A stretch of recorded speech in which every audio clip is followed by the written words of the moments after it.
Finding a place to call home in Kalamazoo has now become easier. Yes, the city recently passed some anti-discrimination housing ordinances championed by the vice mayor, who has a very special story of her own. Our Lauren Edwards joins us after meeting with her earlier today. Lauren?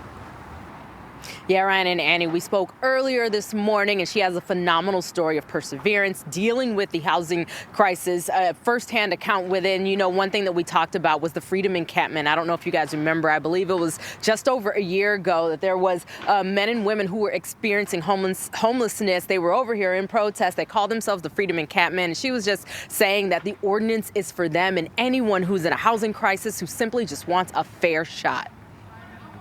We made history here in Kalamazoo by passing a huge non-discrimination ordinance that added protected classes. And Kalamazoo Vice Mayor PATRESE Griffin couldn't be happier. City Hall passing the anti-discrimination housing ordinance Tuesday night. It eliminated blanket policies for people with evictions, for people with criminal histories, and also dealt with application fees and created a civil rights board.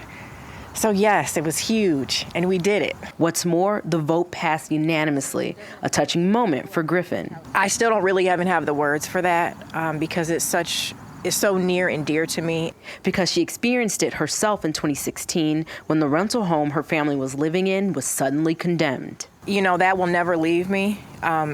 It was traumatizing is really what it was. You know, coming home, being thrown into a situation of homelessness. Especially because they have 3 children and the trauma and shame that comes with homelessness, she says, they felt. Her daughter spoke about it during high school graduation. She was one of 3 people who gave their speech, and that was one of the things she talked about, how she started high school from a hotel room. Because for over a year, they didn't have a home of their own. Griffin says, like many families experiencing homelessness, they applied everywhere and were denied. Her husband quickly found out why. You know, after about 8 months, you know, it's like, I think maybe my criminal background is causing issue with this. And so we're like many other families. What do?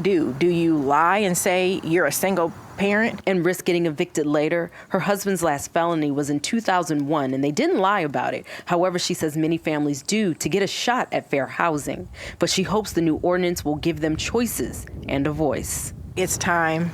It's time. And again, I can't even probably put it into words all the way how thrilled I am that we made it to this point.